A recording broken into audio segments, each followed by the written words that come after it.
Welcome to our channel. Today we how to set up teamwork.com for client project management, beginner guide step by step clearly. To begin, navigate to the teamwork.com website. If you don't have an account, click on the sign up button. Fill in the necessary details to create your account. Once your account is created, log into teamwork.com.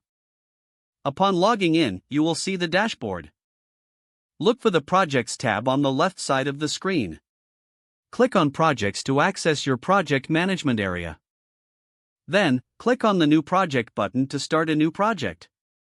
A pop-up window will appear asking for your project details. Enter the project name and a brief description. Select the project's privacy settings based on your needs. Next, assign team members to the project. Use the drop-down menu to select team members from your workspace. Once you've assigned team members, click Create Project to finalize.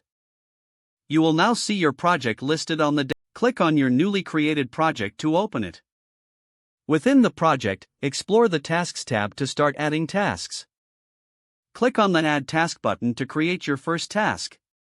Enter a task name, assign it to a team member, and set a due date. You can also add a description to provide more details about the task. Once completed, click Add Task to save it. Next, navigate to the Milestones tab. Click Add Milestone to set important project deadlines. Enter the milestone name and due date, then click Add Milestone to save. Now, head to the Files tab to upload any relevant documents. Click on the Upload Files button to add files from your computer. You can organize files into folders for easy access. To communicate with your team, utilize the Discussions tab. Don't forget to like this video and subscribe to our channel for more step-by-step tech guides.